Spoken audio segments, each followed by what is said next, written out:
What's up, everyone? Trent here. Along with Julia. Welcome to the Fandom Zone, and we have checked out Bad Boys for For Life. Life. NWO Styles for Life. Starring Will Smith and Martin Lawrence, back as detectives Mike Lowry and Marcus Bennett, after such a long wait. Long wait since Bad Boys 2, and I'm going to say it was worth the wait overall. It was a freaking fun movie. It was really fun. I quite enjoyed myself through this. Yeah, high octane from start to finish.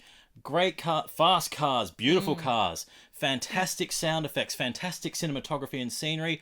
I was for the most part really engaged and blown away by a lot of it. Like, this is exactly what an action movie should be.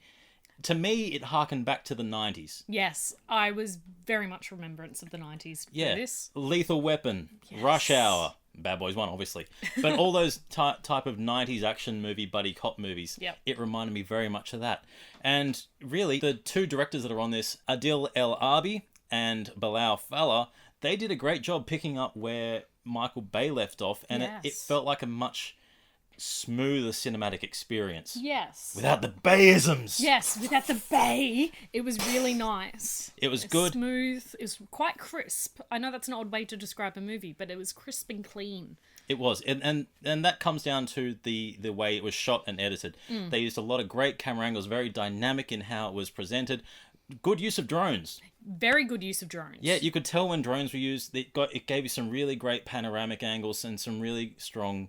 It played into a lot of action set pieces, which were really smooth, some great transitions, over the top at times, but it's exactly what you want. Brutal. Absolutely brutal. Brutal. But the main drawing point for this, for me, was Will Smith and Martin Lawrence. Oh, their dynamic was just on point. It was 100% fantastic and was the best part of this whole movie. 100%. They just have such natural chemistry together to the point where I'm not entirely sure what was scripted and what was ad-libbed. Yeah, I think a lot of it just was ad-libbed. They Because some would've of just- the dad jokes that came through and some of the old man jokes and Will Smith's reaction to it was just like pure shock. And you were just in there going, was that ad-libbed? I think that was ad-libbed. Yeah, it was good, and the humor played throughout the entire movie really well. A lot of the jokes stuck.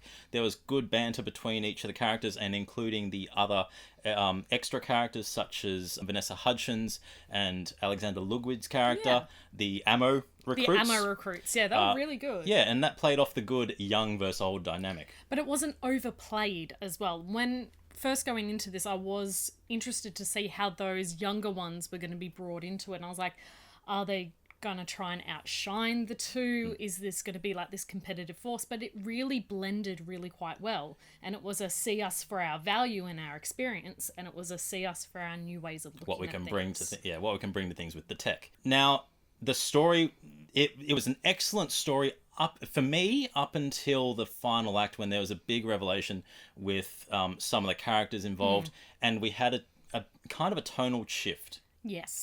It felt very Fallen Kingdom. Yes. It got very dark and it just got really weird, and the story points that they used, I was like, okay, that was way out of left field. It was zany and crazy. It worked. It worked, but I didn't expect it.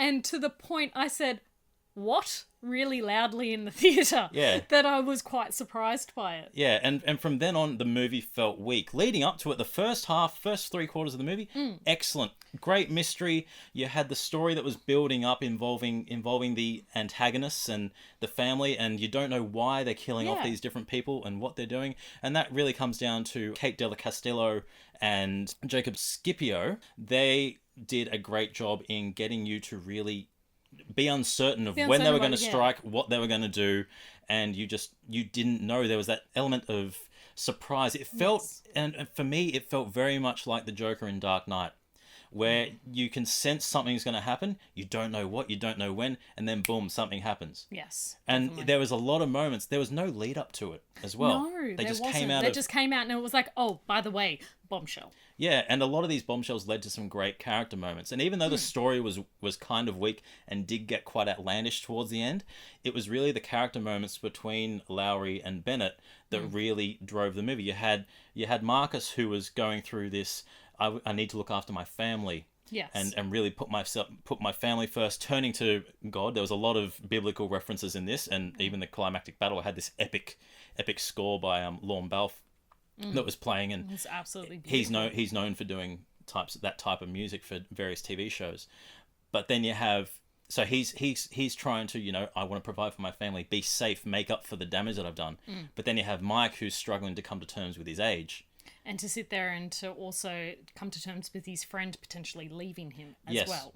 Yes, he's no longer bulletproof Mark Lowry. Yep. He's vulnerable. He's not getting chatted up by girls when he's trying to enter the clubs. There's a really great scene. That is one of my favourite scenes. So they're walking into the club and one of the guys that's Reggie from Riverdale. Reggie from Riverdale comes up and it's like, oh yeah, you gotta let these guys in. This is my uncle and his friends. Oh, he's just divorced. And Will Smith's face dropping and going like, no, I'm not walking in, because once I step this threshold, I accept the fact I'm an old man now. And you just laughing your head off at it. Yeah, and it's really great to see both the characters come to terms with that as well, because there's some really great character growth, and that's what really drives this movie most for me, is that character growth. I can easily forgive the weak third act. Yes. Because you have such great dynamics between the two leads. They're charismatic as hell. Everything just works to how it is resolved. Even though it is outlandish, it's real. It feels very, very real, especially when you see how old both of them are now, and where they first started in Bad Boys 1 and 2. Yeah. It now completely makes sense as the older people on the force. Yeah. So Agreed. it's very much like Danny Glover in Lethal Weapon. I'm too old for this shit. Yeah. Way too old for this shit. But it's really great. There's some really good cameos in there. DJ Khaled has a very funny cameo. Yeah. His hand might be hurting after, but I really enjoyed it. I was entertained from start to finish, even though the story was weak. I loved it. I laughed my head off. Yeah. And yeah, I'd solely say you need to see it on a big screen to really get a big grasp of the effects and just the scenery. And the sounds as well, and sound the effects special are epic. effects. It's definitely see this in the theatre. It's a good sensory experience. Yes. Very good. So I really enjoyed it. I'm not going to let that last act derail it, because I'm sure there's a lot of people that are going to find that hilarious and fun, just with how stupid it is. But the good thing about that, just quickly, is that Martin Lawrence plays on that a lot. Oh, it's played so heavily on it. The kind of ridiculous nature of it. He constantly brings it up to go, oh yeah, by the way. Yeah, this is stupid, but you did this. So he's making a joke at the outlandish kind of plot that they've got, and that really worked in its favour. So I'm going to give it an 8. Definitely an 8. Yep. So yeah, tell us your thoughts on Bad Boys for Life in the comments below. Do you agree with our review? Did you like the movie? Hit us up. We love hearing your thoughts. Follow our handles at Fandom Zone AUS, and as always, keep it nerdy.